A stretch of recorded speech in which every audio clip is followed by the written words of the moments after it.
At Midway USA, we put customers first. The Nitro Express shipping system is icing on the cake. It was a big investment of time and money to take super fast, low-cost shipping to a whole new level. The Nitro Express helps ensure same-day shipping and low shipping costs. We hope you enjoy the Nitro Express. We built it just for you. For just about everything for the outdoors, go to MidwayUSA.com. I'm Larry Potterfield with Midway USA. Thanks for your business.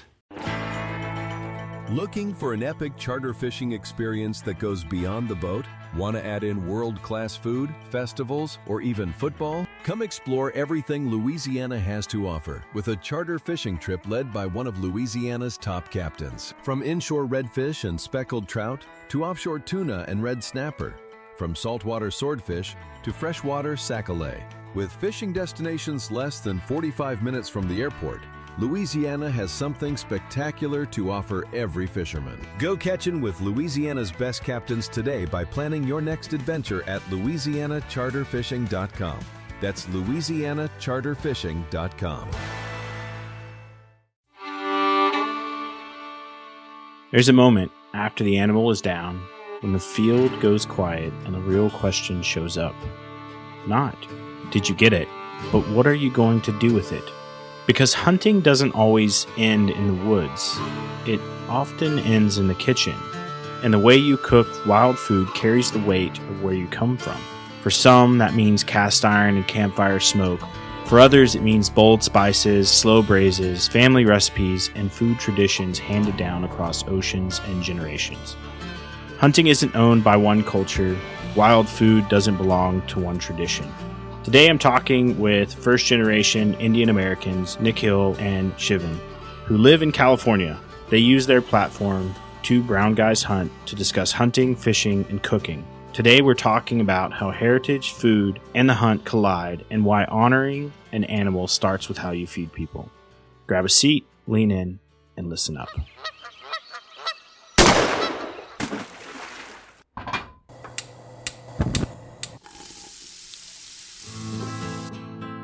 Join Justin Townsend and the Harvesting Nature crew as they explore the world of cooking wild fish and game while sharing recipes, tips, tricks, and lessons learned from their pursuit of wild food. We sure hope you ate before the show, 'cause you're gonna leave hungry. This is the Wild Fish and Game Podcast.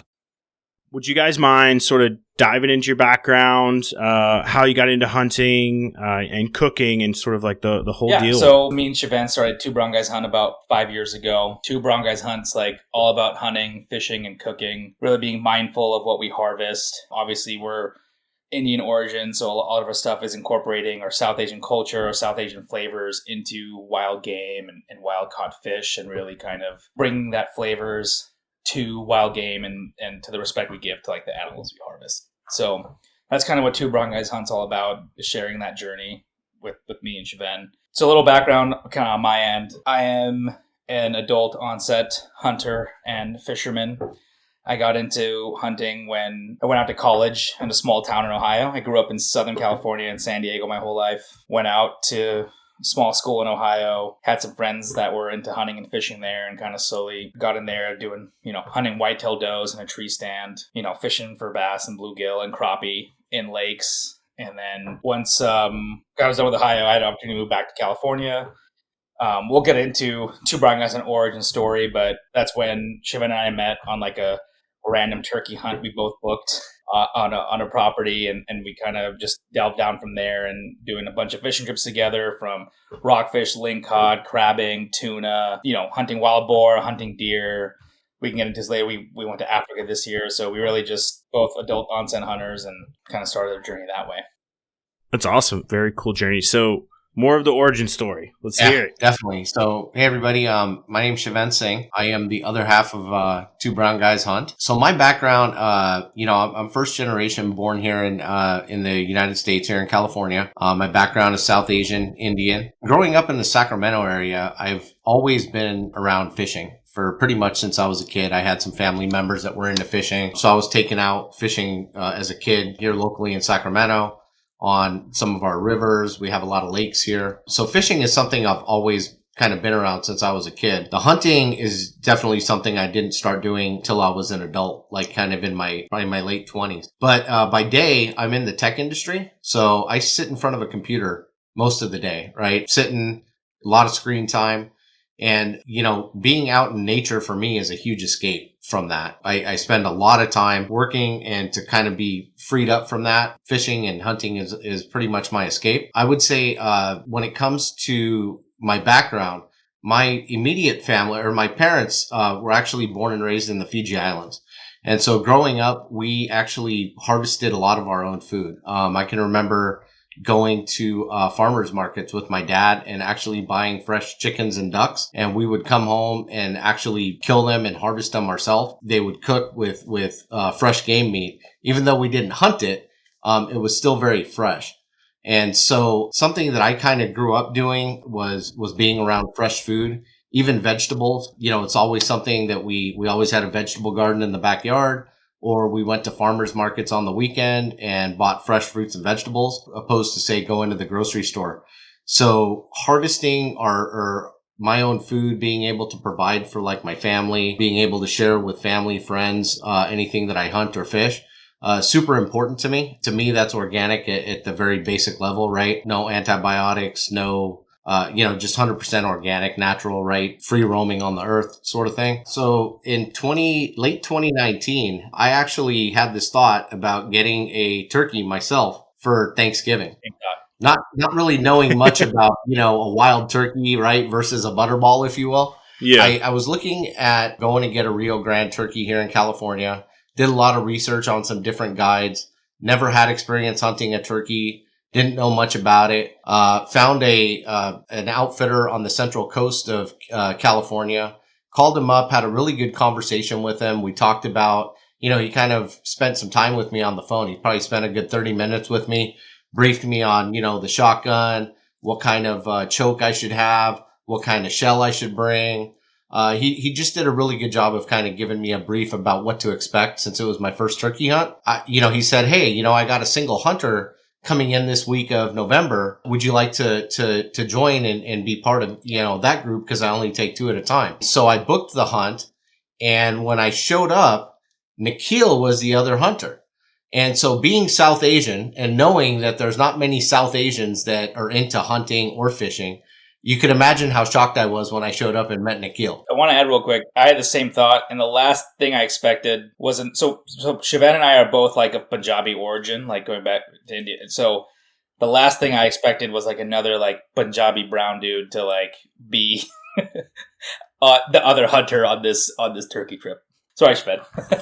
No, absolutely. That's the same thought. It was shocking, and that hunt was very memorable because it was both of our first turkey hunt, and it was a really fun experience. The guide that we were with, the outfitter, he was really good. Taught us a lot about turkey hunting, and just turkey is still one of my most favorite hunts, just because they can smell, they can see, they're extremely difficult to spot and stock hunt, and so to me, it's still probably one of the most exhilarating hunts there is wild turkey. But we learned a lot on that trip, and Nikhil and I obviously instantly became friends. And it wasn't shortly after that where we started fishing and hunting and did some different trips together and started talking about building out Two Brown Guys Hunt. San Diego and Sacramento are quite the distance from each other. How do you guys work that? How do you close the distance and hang out pretty regularly, or what's the frequency? Yeah, I mean, at least every quarter or more so, right? So the cool thing is, Shiven and I do a lot of tuna fishing together. And all the tuna fishing, all the great tuna fishing is out of San Diego. So he's down here a lot for that. And then the trips we run, so kind of how similar you guys do those like pig hunts, where you have like the whole cooking thing, and you guys go take everybody out pig hunting and do whatever. We do really similar stuff with fishing up in the Bay Area. Shiven's only like an hour and a half away from where we go out in Emeryville, and we run these boats with these captains out there and do these trips where we provide, like, you just need to, the whole spiel is you just need to show up with a cooler in your car. We provide you the gear, we got snacks on board, we got drinks on board.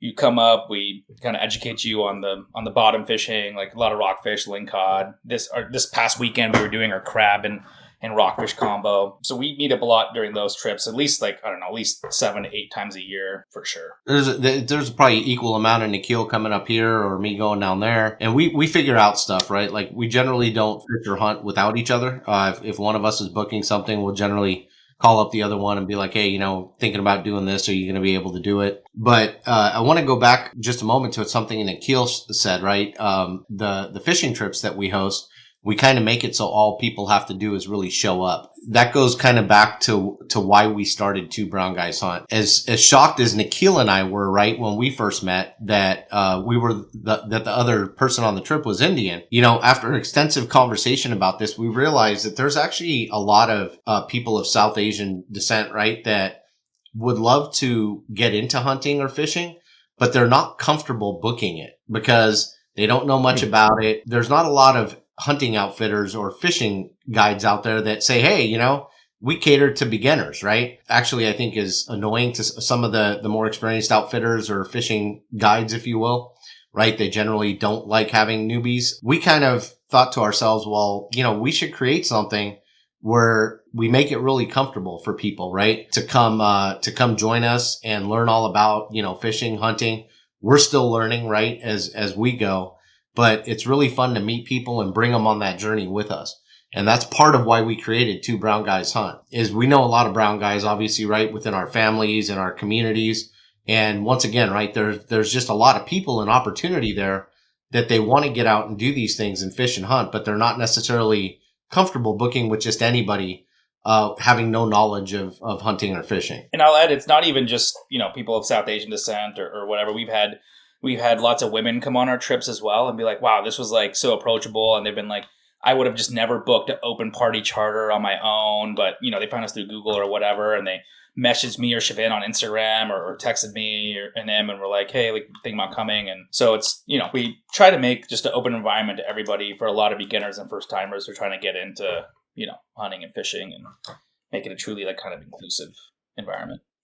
Yeah, I think it's great to open that aperture. I think, like you said, we've done sort of a similar thing with the pig camps of look, everybody's welcome, but we're here. You can literally just show up in day one and never have picked up a rifle, and this is your first time shooting. We've certainly had that. And I think a lot of times I enjoy, from the perspective of the other side of I enjoy that a lot more than going out with experienced hunters. And, I even I think a large group of my friends that I hunt with are adult onset hunters as well. And it's great to see and be part of that process and join into that of somebody getting into it and starting to really just dig into the experience and, just the lifestyle itself too that it all brings. So I salute you for that, for opening up the aperture and allowing, a space where more people can come into it. I think it's really that's cool. our goal, man. Yeah, we really enjoy it.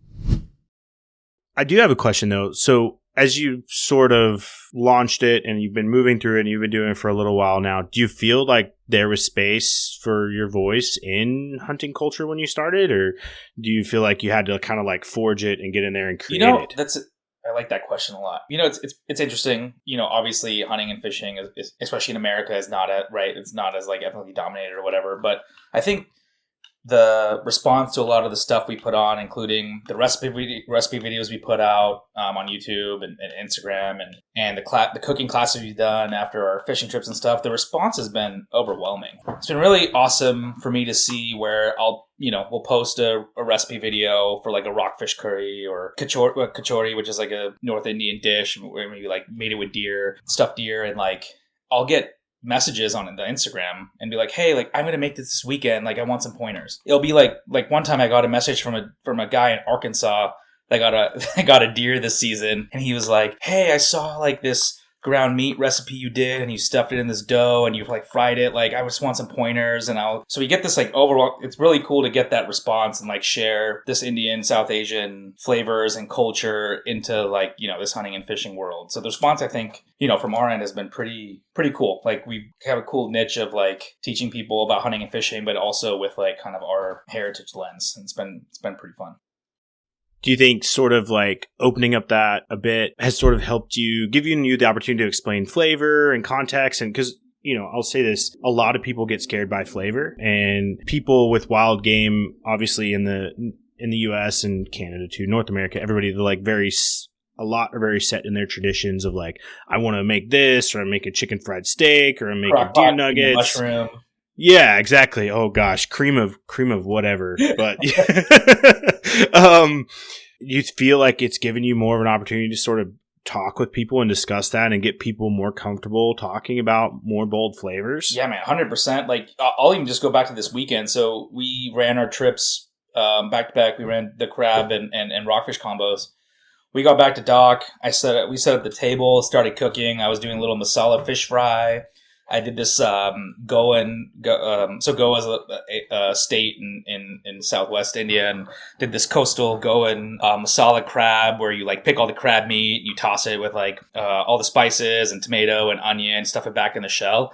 And we were back at dock, and we were going around. We were obviously, for our clients, we cooked everything for, and then we were just walking around, people waiting for the fish to get processed, waiting for the crab to get processed. I was handing it out. People were trying it, They're like, wow, this is so good. Like, I've never had crab like this. I've never had fish like this. And yeah, it's been a really cool foray into really getting people used to those flavors and exposing people to those flavors. Because I'll say this, like, you curry anything, it's going to taste good, I think. So I think wild game and wild fish, these South Asian flavors, especially a curry, like, like people will, talk crap on like, mountain goat or like Audat or whatever. And I was like, I guarantee you, if you make one of our recipes with a curry and you curry it, it will be delicious. Yeah, I was going to add to that, right, is the bold flavors when it comes to wild game can be a really good thing, right, with certain game. Like, we get pigs sometimes that, not going to lie, they don't taste great, right, if you just do a simple preparation on them. But if you go low and slow and you use some very, very bold flavors, right, it tastes very good. And so for me, right, that's where I like to talk to other folks about, the curries and the bolder flavors, is when they're harvesting something that, you don't want to make rare, right? Or you don't want to just do a simple sear on. The bold flavors really help there. But, if you're talking about like backstrap off an elk or a deer or something, I tend to personally go for the more simple prep where you're really tasting the actual animal and the flavor of the actual meat. There's certain cuts where you just don't want to hide the taste of the actual meat. Yeah, no, I'm with you on that. I've started paying attention a lot more to the front shoulder. It's just like the front shoulder gets so much discredit for just being like, oh, it's a grind pile thing, or it's a braise, which I love a braise, don't get me wrong. But I think breaking out those cuts in the front shoulder, and like you get the arm roast, you get the shanks, and you get your mock tender and your flat iron, and like I've really started taking my patient time with the flat iron and like going in there, getting the tendon out. And then that one, I'll tell you, if you want to experience true flavor on a cut, that one, and then on the back of the shoulders, the Denver steak, those two phenomenal cuts of meat that get a lot of blood flow, and they get a lot, because of that, they get a lot of flavor. So you just get like this amazing combination from the animal. It's just really good. Really, really good. I like it a lot. But stick with it too, like salt, pepper, garlic, and then some of those other cuts off the shoulder, like the mock tender or the arm roast. Those are just going in a braise pot with as much flavor and spice as I can throw into it. That makes sense. One technique that works for me a lot too is like sous vide your best friend with wild game. Yeah, like agreed. I sous vide a whole lot of cuts all the time and finish searing on my smoker over coals and do whatever, or like different compound butters in the sous vide, or stuff like that. So sous vide is also your best friend when it comes to a lot of wild game. I agree with you. I think I'm not a big gadget guy, but that like the sous vide. Big gadget guy. That's fair. But the sous vide's like, I think that's one of those tools. It's really, really useful, especially because you don't end up drying it out. And that's what I appreciate it. I think sous vide seems intimidating because you have this like big gadget thing. You need like a big plastic bucket with water, and like once you do it once, you see like it's really simple, right? You're just like cooking something at like an exact temperature for a very long time. So it's it's not actually complicated, and it can really help you out on a lot of cuts, and you can have less of a grind pile, I think. Yeah, I think that's one. That's a great point. That's always my goal, is less of a grind pile, unless I want to do it. But with the sous vide, I think too, like with wild pig and bear, I think those are really great candidates because you can hold it at temperature for longer to kill that trichinosis if it's there. 100%. Yeah. So was there a moment where you guys were like, Indian food, wild game, two big, bold, beautiful things, like they just merged together, or was it just kind of like a natural So combination? Shiven, obviously, we I do all the cooking in my house. I know Shiven does a lot of the cooking in his house too, and I cook. I don't only cook Indian food. I cook a lot of things, but obviously I cook a lot of Indian food at home. So like when I hunt and fish, and like when we harvest our own stuff, like it was just a natural thing, right? Like Tuesday, I'm gonna make some kind of like bharta, like curry, and I was like, cool, I have rockfish in the freezer, so that's what I'm gonna use. Or I have my blacktail from last year ground in there, and that's what I'm gonna use. So I think it was, from my perspective, it was just like I have this protein, and I'm going to cook this so Indian style dish, and it's going to meld. Yeah, it was kind of the same for me, right? Is I grew up eating lamb, goat, like I said, right? Fresh chickens and ducks. Yeah. Even goats is something we used to go to a farmer, and we would buy a whole goat. Farmer would process it for us, meaning they'd kind of quarter it up and give it to us. And then we'd go home and finish processing it. I have certain recipes that I was just used to that I've been eating since I was a kid. As I got more into, hunting for deer, other wild game, right? Just using those same preparations, but with wild game. In all honesty, right? I think a lot of people in America treat kind of goat as a wild game, or think of goat as a wild game, even though Nikhil and I grew up eating goat as, from a young age. To us, it's just like any other meat, right? Same thing with lamb. Yeah, I'm with you on that.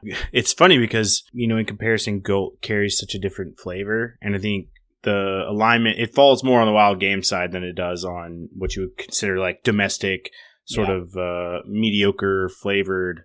Don't get me wrong, I love a good steak, a good beef steak every now and then. But I think like if the opportunity presents itself, goat's a phenomenal cut of meat. We did actually.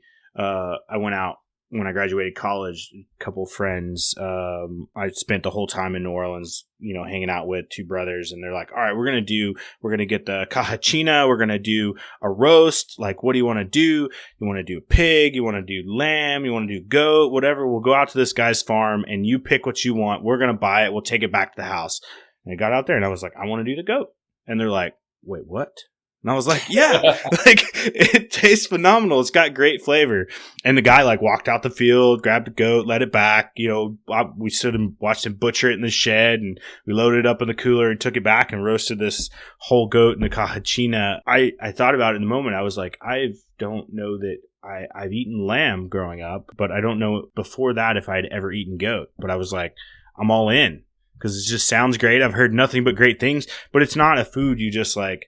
In restaurants, you have to really go seek it out beyond, certain communities and certain restaurants. But every time, man, my wife is Haitian as well, and her family, anytime we join into family dinners, there's always goat. Oh my gosh. Yeah. Phenomenal. But also too, the translation of wild game into that is so much easier. I think when you take dishes that you can prepare with goat or lamb, or sheep, and just transfer it into that, the flavor just works so well because that's 100% what I did when I got my first deer. Anything I used goat for, I used the venison for.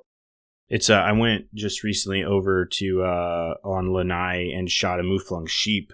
And so I've been playing with a lot of really fun recipes and fun flavors with it. But I also feel like South Asian food in general, it's been a cuisine I've just barely been able to dip my toe in. Every time I like pick up a new book or look at a new resource, I'm just like, I don't know as much as I feel like I should, and I want to know more. And it's one of those things I keep flipping the pages. But beyond that, yeah, the flavors, amazing. You guys have your own spices too, we right? We have a spice blend.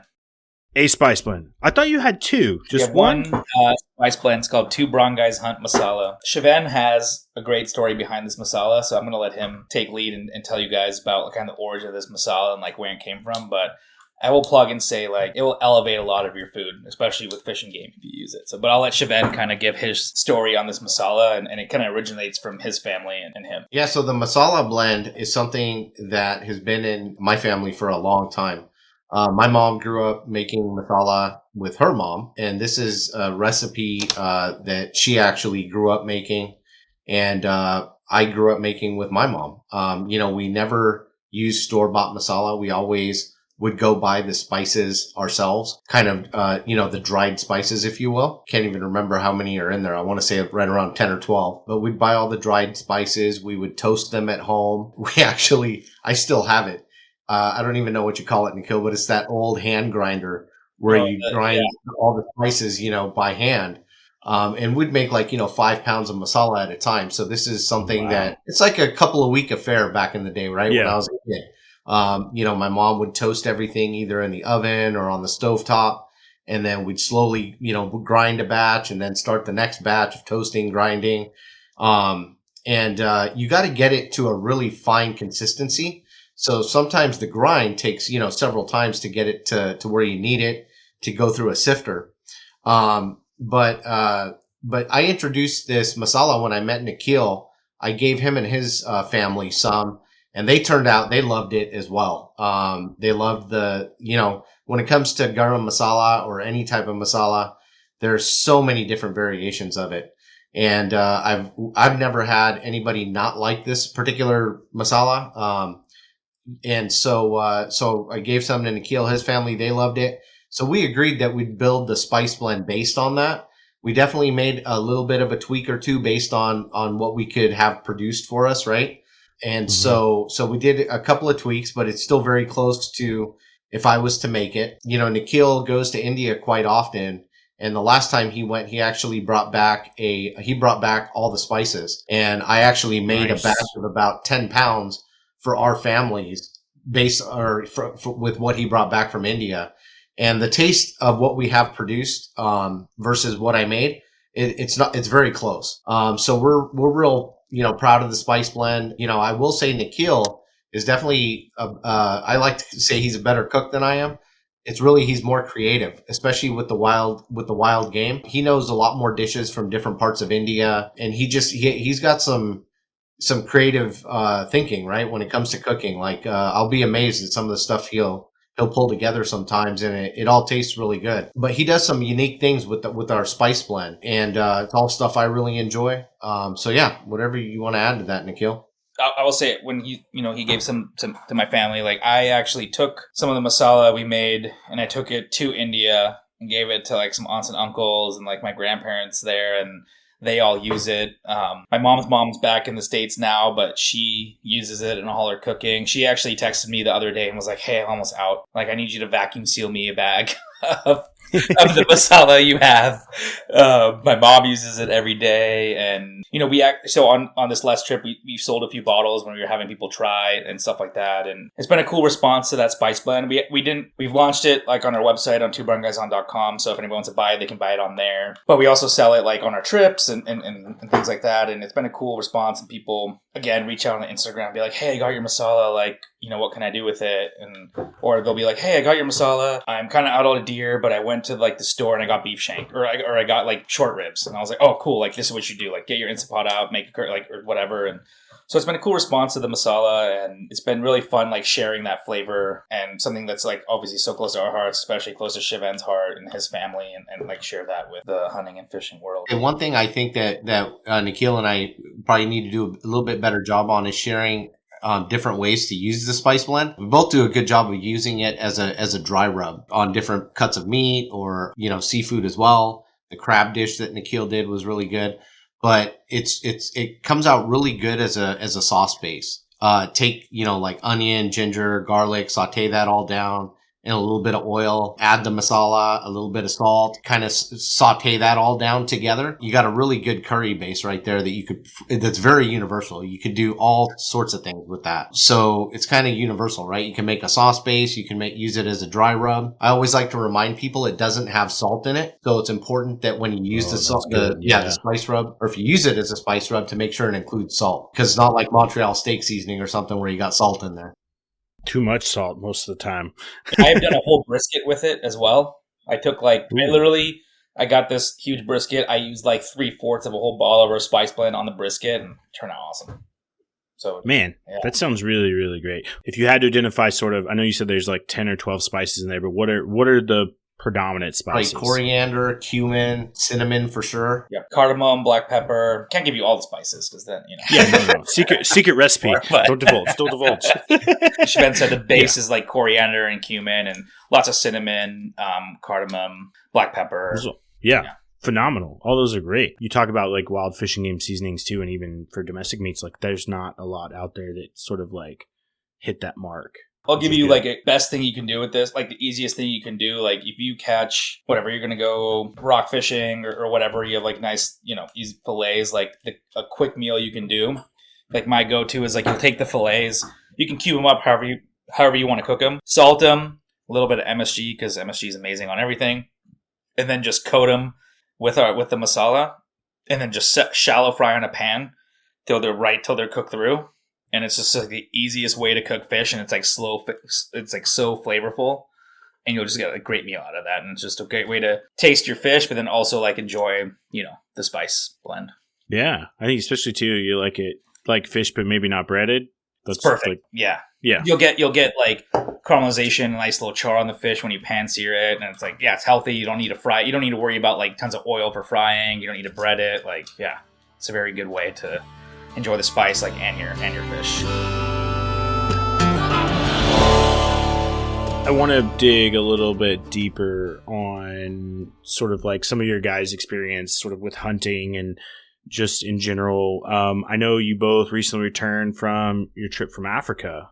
How was that? How did that come up? You guys decided to go to Africa because I've known several friends to do it. I've known some to pull the trigger, and I've known for many it's just kind of a pipe dream. I'll say right now, man, it was a pipe dream for me. You look up the cost, you look whatever, you're like, dude, I'm never gonna do this. Like, I mean, I have 2 kids, like I'm never gonna spend all this money on. So how we ended up to Africa was kind of lucky. So years ago when we started Two Brown Guys Hunt, an outfitter in South Africa, Lindile Safaris is the outfitter. They followed Two Brown Guys Hunt because they liked all our tuna content. So we were like talking back and forth, doing whatever, and liking each other's stuff. And they like posted a giveaway on Instagram. So I just entered the giveaway and we won. So, oh, nice. So that's how it came about. Like, I got this email, like, hey, you're a giveaway winner. And I like called up Shiven. I was like, Shiven, we're going to Africa. He goes, is this legit or are you getting scammed? I was like, no, they're real. Like, I've talked to them. They follow Two Brown Guys Hunt. They're like a real outfitter, like everything. So, but that's how we got to Africa. So, hooked up with Peter in Lindile Safaris, and we planned it all out, and we went this June, and I can tell you, man, it was phenomenal. So we won part of the hunt. Obviously, we're going all the way there, so I added on some stuff. Shiven added on some stuff. Like, so we each got a blessed buck and an impala. I hunted a warthog and a kudu, and Shiven got an absolute stellar gems buck, which you can check out on our Instagram. And our YouTube has the video footage from our hunts and everything. And it was really cool there. We were able to, Piet, who was the camp chef, we were able to do a bunch of recipe videos with him. We made a crab curry with them one night. Piet kind of told us how to cook a lot of like the wild African game. We did really cool videos with him. Taste tested the kudu and the gems buck side by side. Made my warthog into a curry. So it was absolute phenomenal trip of a lifetime. Learning about the conservation there. I think a lot of Africa hunting gets a bad rap, obviously with like, trophies and all that, but the conservation there is really real. All the meat goes back to the locals. Obviously we take the meat back to camp and we cook and we eat it, but the rest of it goes to like all the locals. And I mean, they really care about the wildlife there. And yeah, it was absolute amazing journey. My story is a little bit different.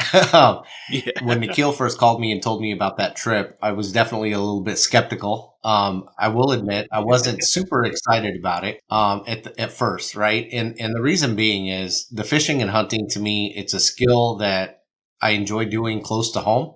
I think it's a way for me to think like, hey, if stuff ever hit the fan, right? Mm-hmm. I know how to go get a local deer or a local pig or a local bird, right? And for me, a little bit of the thought is, why do I need to go to Africa, right? If stuff ever hits the fan, I'm not going to fly to Africa to go hunt something to eat, right? And so it didn't really mean a lot to me to go to Africa and hunt these different animals. As time went on, I started researching it. Obviously, I started to get more excited about it. I knew that anything that we hunted, was going to locals. All the meat was getting used in a good manner. And it did turn out to be a experience of a lifetime. I really enjoyed myself.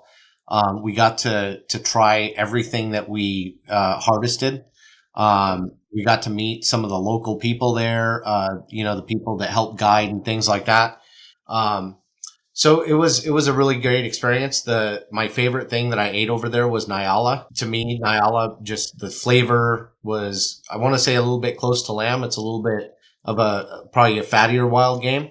But the taste was phenomenal. And yeah, it turned out to be a experience of a lifetime.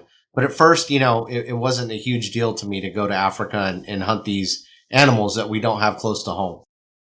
So how did did this experience like reinforce or challenge kind of your existing philosophy about sort of like honoring the animal, looking at it? Because both of you, I think, approach it from a food aspect, and even to build on like what you said, Shiven, like it's not close to home, it's very different. But then I see definitely too the perspective, because I think I've had the same mindset for like a long time of like, I don't know how comfortable I am like traveling to Africa, shooting animals, and like then not coming home with the meat, not using it, I don't know. It seems it's a little far off for me. So I'm better with it, knowing now that all that meat does go to good use. It's something I'd love to do again. I will say this, that it wasn't just the actual hunt itself, but it was learning animals in a different part of the world. Some of the wildlife in South Africa was just absolutely amazing. Seeing a different way of life over there, right? That all was eye-opening. It's not something I would do regularly, right? I still enjoy hunting close to home regularly.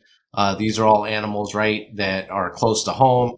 I think it's important to keep the skill set up on how to hunt them, but I would do it again. It's not something I do often, but I enjoyed it. It was a good time, and I definitely don't ever want to be perceived or thought of as somebody that is hunting for like the trophy aspect or just to go out there and kill for fun, if you will. It's obviously an aspect, right? Like you go over there, you can't bring the meat back, whatever. But like when we were there, and you go to, there's just like one central skinning shed, and everybody goes there and they skin their animal, and obviously like the different chefs from different camps come in and take cuts of meat because they feed the different camps. But like literally local, like we were there, and like locals in the area walk into this giant walk-in with hanging wildebeest and ostrich and kudu and whatever. They just literally walk in with a bag. And they like take cuts and put it in their bag and like leave with their meat, and like they feed their community and their family. So I think most of Nikhil's kudu actually went to a local police department. Yeah, like they were said, like literally like we were there. I was like, why are the police here at the time at the and a guy was like, oh, like they come in and like take meat, and like I was like, oh, cool. Like he was like, they're excited about your kudu, and I was like, oh, awesome. I will plug our YouTube channel. I did a lot of work editing these videos, so if anybody wants to go check out our Africa hunt videos, it's, I have the warthog video on there. We made it into curry, and then Shiven's gemsbok and my kudu. We actually, with Chef Piet at Lindile Safaris, we cooked both backstraps the same way to like taste test them. So it was pretty cool to do that and like experience that with with the local cuisine and cook that with the chef. Very, very cool. How do you think the sort of like the difference in the cultural understanding of wild food or wild game there differs from like what we have here in the States? So their conservation model is different, right? So it's kind of like Texas, where like the landowner kind of owns the animal. Like, so a lot of South Africa is what you would technically consider high fence, but like your high fence is like 30,000 acres. So it's so it is theoretically high fence, but very large Sure, land, obviously. The hunting industry is huge. It's a lot of income, or it's a big income driver for them. Whereas, I mean, it is in the States, but right, we have like public lands and like the state owns the land, or theoretically all of us together own the land and the animals or whatever. But it is definitely different, and it's definitely viewed as like a resource for them, I would say. But I will say while it is viewed as a resource, I think it's very well managed, right? Because it's very important to their culture. It's very important to their economy. And they do really, really care about conservation and their animals. Like, I mean, Shiven, like how many times were we around to like, oh no, you can't shoot that one. That one's too small. Like we only take out older males, larger males that are past their prime, right? Like they want to make sure the good genes stay behind, right? Like, yeah, their management practices are very, very good. As Nikhil said, right? Each landowner, they have a lot of land. So they fence off their land because they want their herds, right? Or their packs to stay on their land. But the management of their herds are really good. if there's, an animal that's sickly or something and they need to take it out so that the others are safe, they'll do that. They pay really close attention to all their animals. And it's a lot of work, like Nikhil said, right? These properties are thousands and thousands of acres, and there's locals that live on the property. Like they literally live there in like a camp, just to take care of the animals. And so, I learned a lot about kind of Africa and, having never been there, done that. I was impressed with the way that they take care of the animals, the conservation. I know that there's a lot of stories out there about, trophy hunters just going over there to take trophies and that's it. But that definitely wasn't the experience that we had. Definitely the outfitter that we were with is very good. They get a lot of really good people from all over the world. And I left there with a very good thoughts about South Africa, a place I'd definitely like to return. 100%. That's awesome. No, it's good. Thanks for sharing your experience with that. It's always, one of those things. I sat at the International Sportsman's Expo in Denver a few years ago, and we had a booth there. And around me, all these guys from all the different places in Africa selling hunts and things like that. And you're just like, I wonder what it's like to be on the other side of that. And you only sometimes see what you see portrayed in, the outdoor community or social media or the news when it gets a bad rap. And to formulate sort of an opinion around it is hard without kind of being there or hearing firsthand from it. And I don't know where I'm at with it all. I definitely don't say I have the same thoughts, and it's unfortunate when you go to the sportsman's expos, the way that those Africa hunts are portrayed, right? Because it's almost like, hey, for, this many grand, you can have this 15 animals or these 12 animals sort of thing. And, I think the marketing aspect of that doesn't do it any justice, right? Yeah. And so I completely get that, how you feel about that. It's almost like you go to a restaurant and you're just ordering off the menu in the background. You're like, I'd like that, not.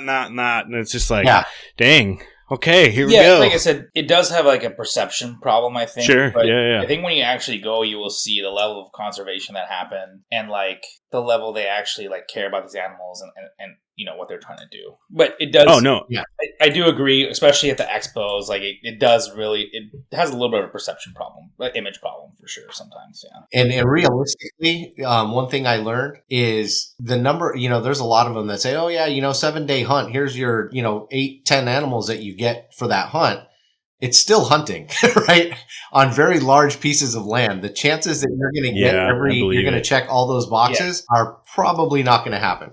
As Nikhil mentioned, right? We each got a blesbuck and impala, and then him and I both got he got 2 extra, I got 1 extra animal, and that was very difficult. And we added 3 days to our hunt, but to make all that happen was very challenging to do that in 8 days. And in the first 2 days, we didn't shoot anything, right? The first 2 days we were there, we saw a bunch of animals, but we didn't get an opportunity. They were too small, couldn't get in a range, whatever. I mean, I sat over 2.5 days, I sat 21 hours in a blind waiting for the kudu. So, yeah. Oh, man. Yeah. You've got more patience. Oh, dude, I wanted to. I'm going to plug the YouTube video again because I go into this whole spiel in the YouTube video about how I read Green Hills of Africa and wanted to hunt a kudu just like Hemingway. I'll save the speech for the people who want to watch the video on it, but yeah. I will say this: there is in our video on our YouTube of Africa. There's some very cool shots in there. At the end of the hunt, you also hear Nikhil and I kind of give a little speech about what we just experienced. That was pretty cool. We were actually having dinner with our guides, and our guides were kind of like, hey, tell us what this experience has been like for you, right? And it was all very fresh in our minds. And so you got, a very honest, almost emotional response out of both of us for what we just experienced in the previous, 7 days. So please, watch that video. It's pretty cool. We'll throw the links. We'll throw all the links in the show notes here, so that everybody can access it really easily. Midway USA brand product designers have one straightforward goal: develop high-quality, technically sound products and deliver them to customers at reasonable prices. If you are immersed in the shooting sports industry and pay close attention to every single detail, you know our products are built right. and stand up to everyday use. Who has shooting mats and range bag systems to hunting clothing and just about everything for the outdoors? Log on and shop 24/7 with super fast shipping. MidwayUSA.com. For almost 50 years, Midway USA has been America's go-to source for just about everything for shooting, hunting, and the outdoors. Go to MidwayUSA.com to see our latest deals and promotions and take advantage of our super fast same-day shipping. If you need a cooler, a new fishing rod, another rifle, ammo, or a reloading press, you can find it all at MidwayUSA.com. Thanks for your business. I am curious. You said you guys got a warthog. How did the warthog compare to like wild pork from here? So honestly, like the warthog, the meat, like the tenderloin, we took the tenderloin off there to make into a curry, and it's very like, it almost looks like white meat a little bit. Like it's very light. It's not what people would say gamey or whatever. Like I don't think it had a really strong flavor at all. Like obviously I made it into a curry, so you have a lot of flavors there or whatever. But I thought like the meat was very soft in itself. Like you can see in the video, you'll see like it's so tender. You can just like, you could cut the raw tenderloin like with your finger. Like you can just stick your finger in there and like go all the way through. Like it's so soft and tender. Cooked it low and slow on the stove with a kind of yogurt curry base, and yeah, the flavor was great. I mean, not overpowering at all or anything. Very lean. So fun fact about warthogs, they actually don't even have any like subcutaneous fat. So like their skin is just like directly on their bone. Yeah. Really? So like they're very, very lean animals. They can run like 36 miles per hour. Like they're like one of the coolest animals in Africa, man. They're gnarly, like the tusks and they're super tough, can dig, go super fast. Like they're very cool animal.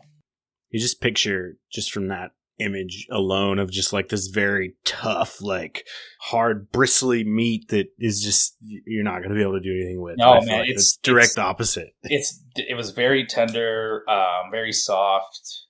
No, I'm sure the yogurt helped with the tender. Yeah, the yogurt helps tenderize the meat as well. Yeah.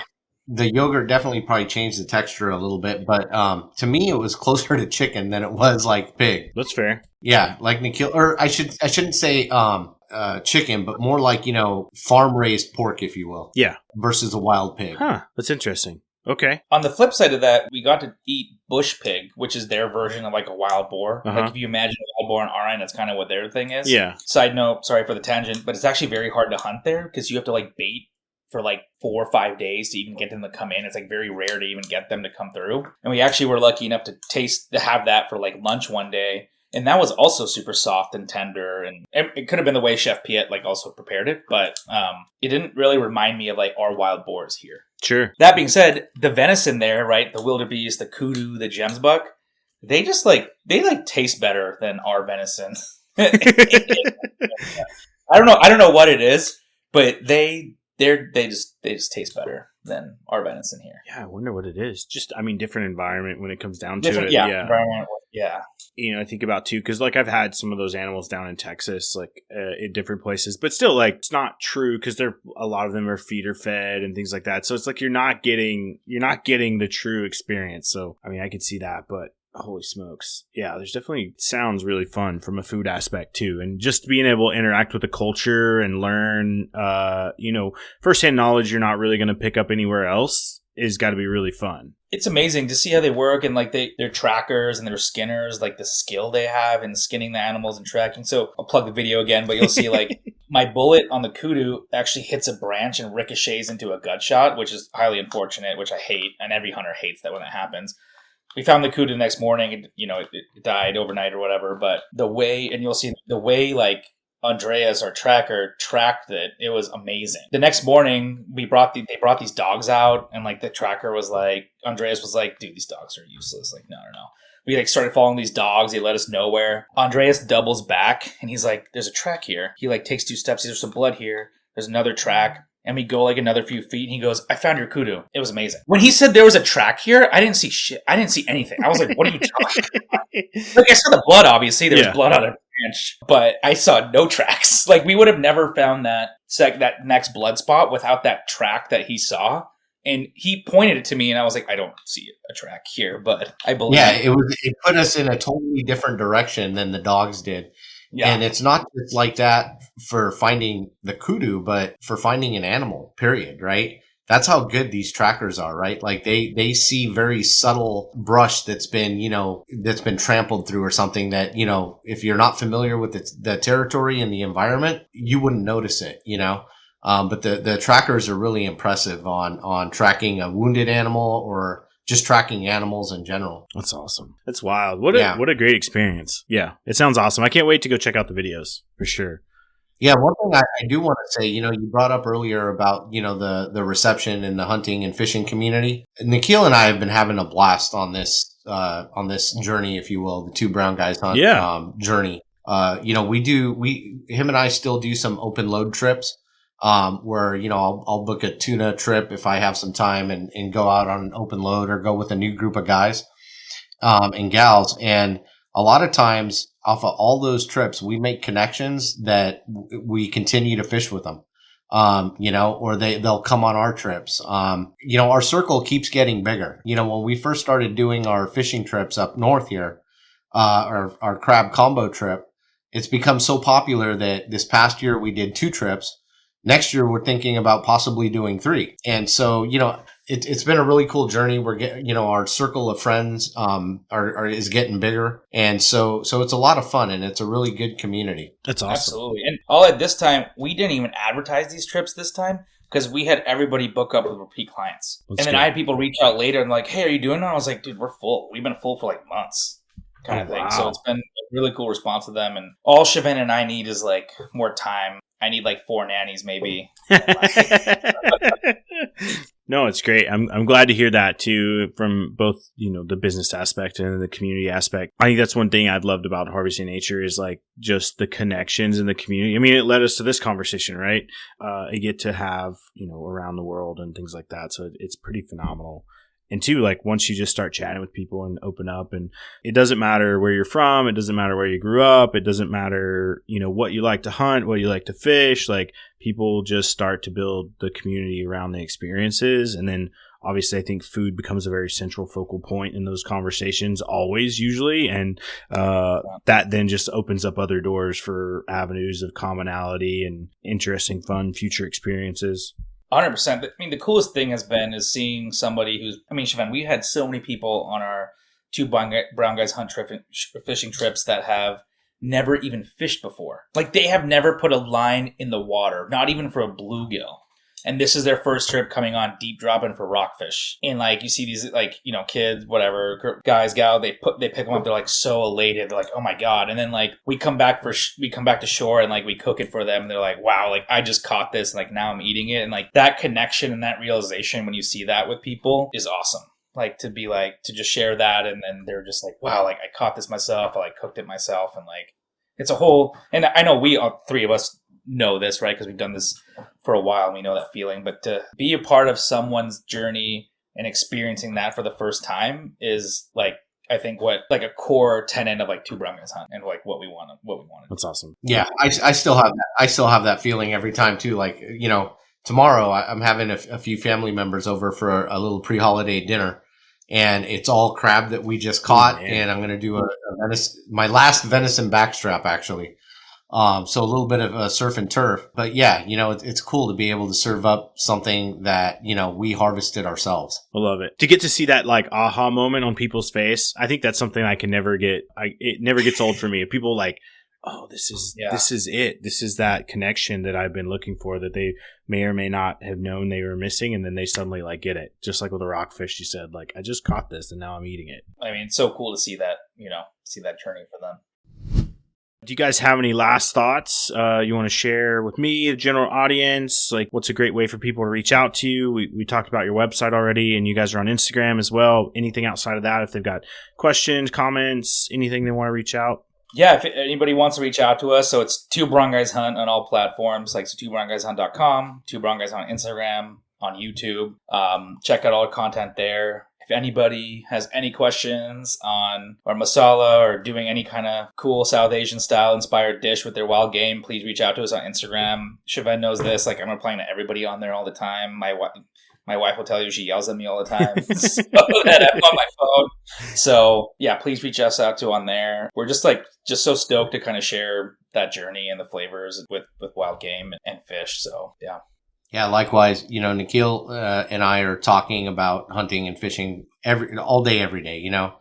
This guy sends me videos, all day during the workday, and I'm checking them out, right? And we're talking back and forth about something. And God forbid if we have a trip coming up, like the week or two leading up to the trip, I mean, we have like a nonstop conversation about what we're about to do, right? Analyzing like every little aspect of the fishing trip or the hunting trip or whatever. But we're totally approachable. So please, if anybody has any questions about anything, right, whether it's cooking or the trips or being a first timer, reach out to us in any way. We'd be more than happy to even share our personal information where, our numbers where we could have a conversation if somebody wanted to. We're totally approachable. We love helping people and getting people into this. So please reach out, and just want to also say thank you for Harvesting Nature. What you're doing to bring Harvesting Nature out to people. I wish, I'd found Harvesting Nature, long time ago. I would have been listening to it and, learning from it myself. So thank you for what you do and bring to, people. Thanks, man. I appreciate that. I think it's awesome to be sort of adjacent to you guys and what you're doing, and the missions align very well as far as like just that education, inspiration, and just getting people out. I think really making the hunting and fishing from a culinary perspective and experience perspective, like more accessible to everybody, because I think that's really at the end of the day what it's about. So thanks for what you are both doing, and please keep up the good work too. And I'm gonna have to join you guys on one of those trips. Come on out, man. Come on out for crab combos. Let's go. Likewise too. I told Adam too, man. Come on out. We'll take you guys out crabbing. It's a good time. Love it.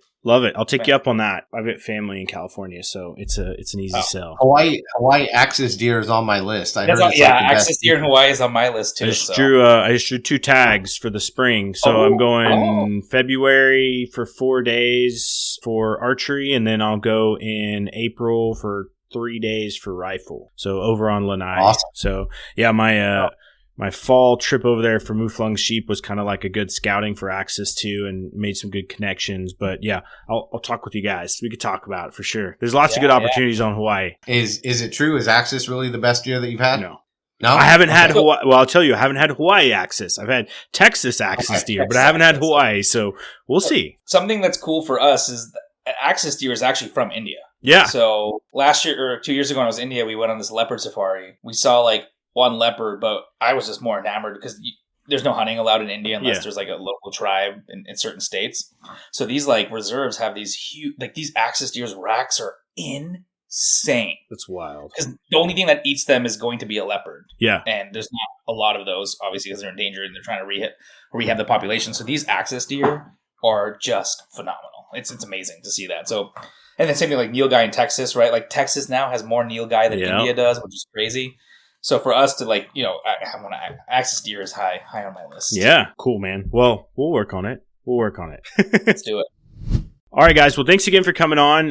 For everybody that's listening out there, please go over, visit their website to buy some spice blends. You got to tell me where I got to get one of those T-shirts because that's cool too. Got you. And whatever podcast platform you're listening to, please punch that 5-star button. Tell us what we're doing right, or tell us we're doing wrong. Thanks, everybody. Have a good night.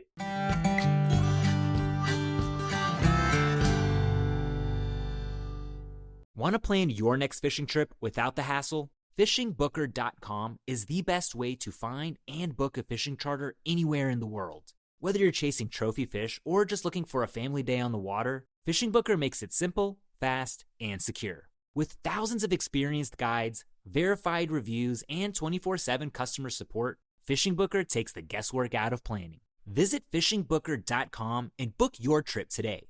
Fishing Booker. Fishing trips made easy.